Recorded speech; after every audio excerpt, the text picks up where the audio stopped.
प्यारे बच्चों, आज हम कक्षा 6 का चैप्टर नंबर 5 करने वाले हैं। साइंस का chapter number 5, separation of substances, पदार्थों का वर्गीकरण।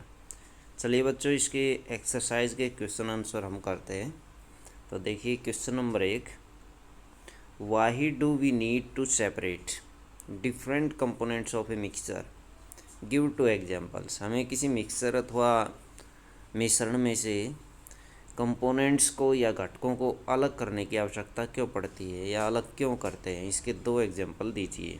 सॉल्यूशन देखिए बच्चों, व्हेन 2 और more substances are mixed together they form a mixture. जब 2 या 2 से अधिक सब्सटेंस को मिलाया जाता है, पदार्थों को मिलाया जाता है, तो वो एक मिश्रण बनाते हैं। Components of a mixture should be separated because some components may not be useful or may spoil the useful component of the mixture। हमें इनको अलग करने की आवश्यकता इसलिए होती है क्योंकि कुछ कंपोनेंट्स ऐसे होते हैं जो यूज़फुल नहीं होते, या तो यूज़फुल नहीं होते या फिर वो उसको कंपोनेंट को अन्य कंपोनेंट को यूज़फुल कंपोनेंट को ख़राब कर देते हैं, स्पॉइल कर देते हैं। जैसे चावल के अंदर कंकड़ होते हैं बच्चों, तो उनको अलग करना पड़ता है, दालों में से भी निकालने पड़ता है, गेहूं में से भूसे के कण निकालने पड़ते हैं, रेत के कण निकालने पड़ते हैं। Tea leaves are separated from the liquid with a strainer while preparing a tea. जब चाय बनाई जाती है, उसमें से चाय बनाने के पश्चात पत्तियाँ, टी लीव्स, चाय पत्ती को अलग कर दिया जाता है क्योंकि वो किसी काम का नहीं होता। तो बच्चों किसी काम की नहीं होती, इसलिए उनको अलग कर दिया जाता है। Removal of stone pieces from the wheat, rice और पल्सेस बाय हैंड। तो स्टोन के या पत्थर के छोटे छोटे टुकड़े चावल, गेहूँ, चावल और पल्सेस, दालों में से अलग कर दिए जाते हैं, रिमूव कर दिए जाते हैं। क्यों? क्योंकि वो यूज़फुल नहीं होते। What is a winnowing, where it is used. Winnowing क्या है, ये कहाँ पर प्रयोग की जाती है। विनोइंग बच्चों फटकना एक ऐसी प्रक्रिया है जिसमें गेहूँ से भूसे के कण और रेत के कण को अलग कर दिया जाता है। This method of separating the components from a mixture known as winnowing. The method of separating the components from a mixture, mixture में से कंपोनेंट्स को अलग करने की प्रक्रिया विनोइंग कहलाती है। In this method heavier and lighter components of a mixture are separated। इस प्रक्रिया में हेवियर यानी भारी कणों को हल्के कणों से अलग किया जाता है। बाय वाइंड और बाय ब्लोइंग एयर, बहती हुई हवा का इसमें प्रयोग किया जाता है, या बहती हुई हवा के माध्यम से हल्के और भारी कणों को अलग कर लिया जाता है। This method is used by farmers, ये मेथड किसानों के द्वारा प्रयोग किया जाता है। To separate lighter husk particle from heavier seeds of grain, भारी कणों से हल्के भूसे के कण इसमें से सेपरेट कर दिए जाते हैं। हल्के जो भूसे के कण होते हैं वो हवा के माध्यम से उड़ जाते हैं और भारी कण नज़दीक गिर जाते हैं, जिससे वो उनको इस विधि के माध्यम से अलग कर लिया जाता है। क्वेश्चन 3 देखिए बच्चों, how will you separate husk और dirt particles from the given sample of pulses before cooking.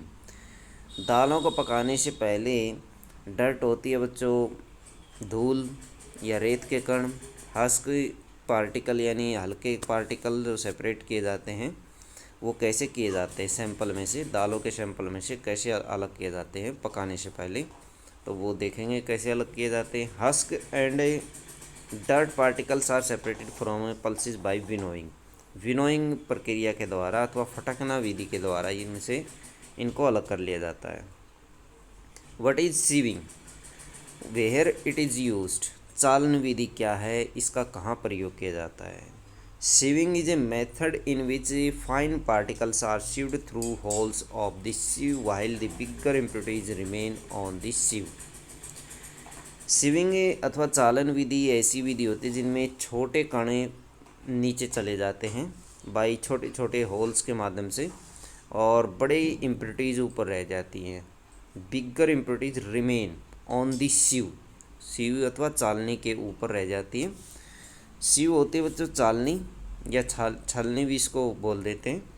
Sieving is used in a flour, आटे को फ्लोर मिल, आटे को छानने के लिए इसका प्रयोग किया जाता है। To separate impurities like husk और stones from wheat before grinding it. इसका प्रयोग अनाज पीसने से पहले उसमें से भूसे के कण और पत्थर अथवा मिट्टी के कण इससे गेहूं से अलग किए जाते हैं। गेहूं की पिसाई से पहले गेहूं से अलग किए जाते हैं। It is also used at construction site to separate pebbles and stones from sand. ये कंस्ट्रक्शन साइट पर भी प्रयोग किया जाता है, जिसको हम झरना बोलते हैं। तो कंस्ट्रक्शन साइट होती है बच्चों जहाँ पर कंस्ट्रक्शन का कार्य चलता है, जैसे मकान बनाने का, बिल्डिंग बनाने का, वहाँ पर पत्थर को और स्टोन्स को निकाला जाता है। पेबल्स और स्टोन्स फ्रॉम सैंड, रेत के कण में से, रेत में से पत्थर के टुकड़ों को अलग कर दिया जाता है, सेपरेट कर दिया जाता है।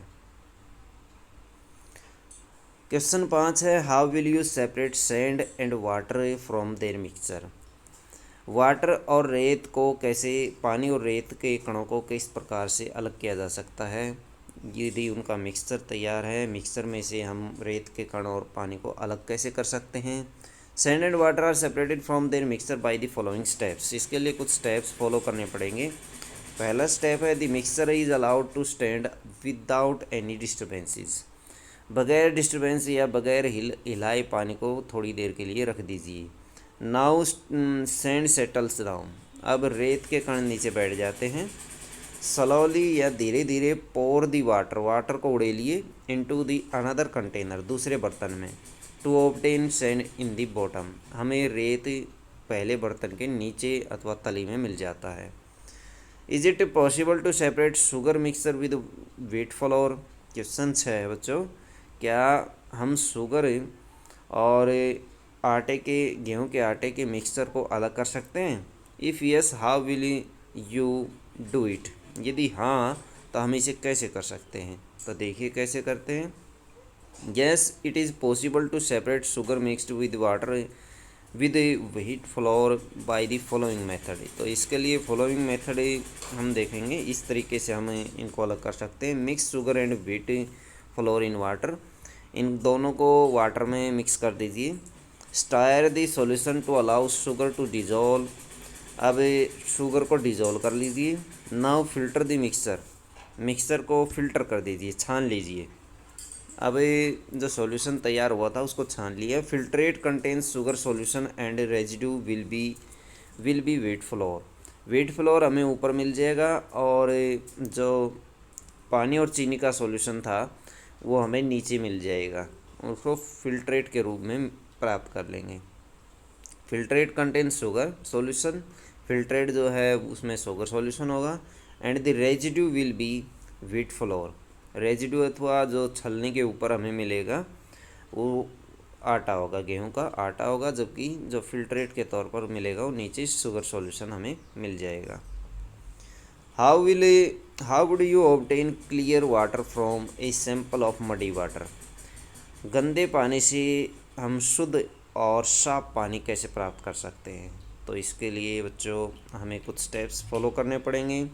The following process should be carried out to obtain clear water from muddy water. Muddy water से हम शुद्ध पानी प्राप्त करना चाहते हैं। इसके लिए पहला स्टेप देखिए, allow muddy water to stand, muddy water को थोड़ी देर के लिए बगैर हिलाए रख दीजिए।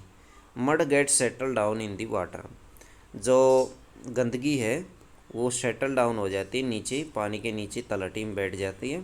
Slowly pour the water to another container, pour होता है बच्चों उड़ेलना, धीरे धीरे उड़ेल दीजिए दूसरे बर्तन में उस पानी को।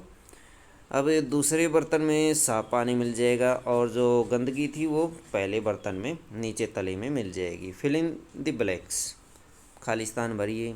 The method of separating seeds of paddy from its stalk is called. तो बच्चों इसके आंसर देखिए, the method of separating seeds of paddy from its stalk is called threshing. गेहूँ अथवा धान के जो कण जो अनाज होते हैं और बीज होते हैं उनको किस तरीके से अलग किया जाता है, कौन सी प्रक्रिया होती है? थ्रेशिंग प्रक्रिया होती है। When milk cooled after boiled is poured onto a piece of cloth। जब एक टुकड़े के कपड़े के टुकड़े के ऊपर उबले हुए दूध को हम उड़ेलते हैं, दी क्रीम और मलाई is left behind on it.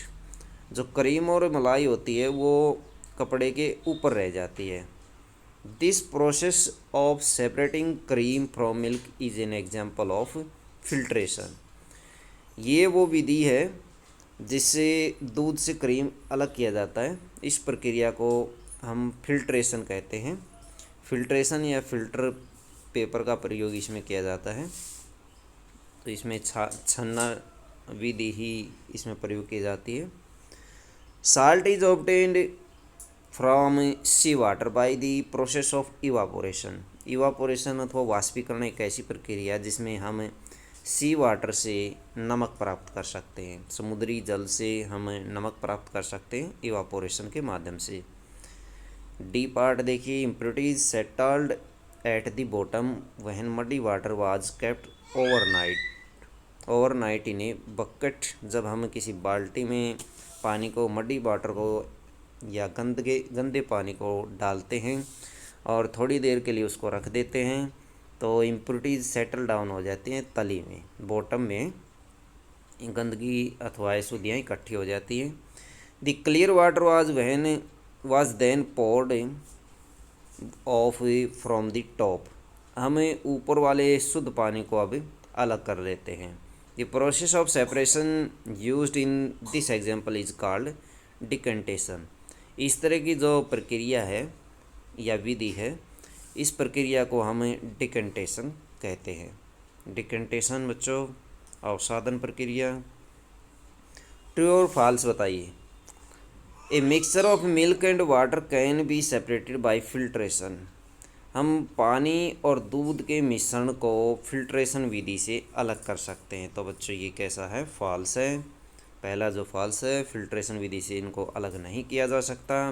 B part देखिए, mixture of powdered salt and sugar can be separated by the process of winnowing. Salt और शुगर, नमक और चीनी के मिश्रण को हम विनोइंग प्रक्रिया के माध्यम से अलग कर सकते हैं। तो बच्चों ये भी फॉल्स है। इस प्रक्रिया से हम इसको अलग नहीं कर सकते। Separation of sugar from tea can be done with filtration. Filtration विधि से हम चाय में से शुगर को अलग कर सकते हैं, चीनी को अलग कर सकते हैं चाय में से। ये भी गलत है, ये भी फॉल्स है बच्चों। Grain and husk can be separated with the process of decantation. तो डिकेंटेशन डी पार्ट जो है बच्चों ये भी फॉल्स है। सारे के सारे फॉल्स हैं। 4 इसमें दिए गए हैं, चारों के चारों फॉल्स हैं।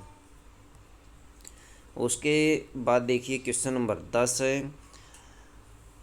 Lemonade is prepared by mixing lemon juice and sugar in water. तो बच्चों ये एक लेमनेड जूस होता है जो लेमन अथवा नींबू के जूस से तैयार किया जाता है और शुगर को पानी में डिजोल्व किया जाता है। शुगर को पानी में डिजोल्व करके नींबू का जूस इसमें मिला दिया जाता है, नींबू का रस मिला देते हैं, जिससे लेमनेड तैयार हो जाता है, जिसको हम शिकंजी बोलते हैं। You wish to add ice to cool it. आप इसमें बर्फ़, इसको ठंडा करने के लिए बर्फ़ डालना चाहते हैं। Should you add ice to the lemonade before और आफ्टर डिजोल्विंग द शुगर। क्या आप इसमें चीनी घोलने से पहले आइस ऐड करेंगे या बाद में ऐड करेंगे? तो बच्चों इसमें चीनी हम डिजोल्व कर लेते हैं फिर बर्फ़ डाल देते हैं, या चीनी डिजोल्व करने से पहले, घोलने से पहले बर्फ़ डाल देते हैं। तो हम इसमें देखते हैं आगे है। In which case would it be possible to dissolve more sugar. क्या इसमें और चीनी डिजोल्व करना पॉसिबल रहेगा? तो बच्चों देखिए इसका solution. Ice should be added to lemonade after dissolving the sugar. बर्फ़ को हमेशा शुगर डिजोल्व करने के बाद ही डालना चाहिए। It is possible to add more sugar before adding ice. Ice अथवा बर्फ़ डालने से पहले हम इसमें चीनी घोल सकते हैं अथवा ऐड कर सकते हैं बच्चों। तो बच्चों ये थी आपकी इस लेसन के क्वेश्चन आंसर। वीडियो अच्छी लगे तो लाइक करें, हमारे चैनल को सब्सक्राइब करें।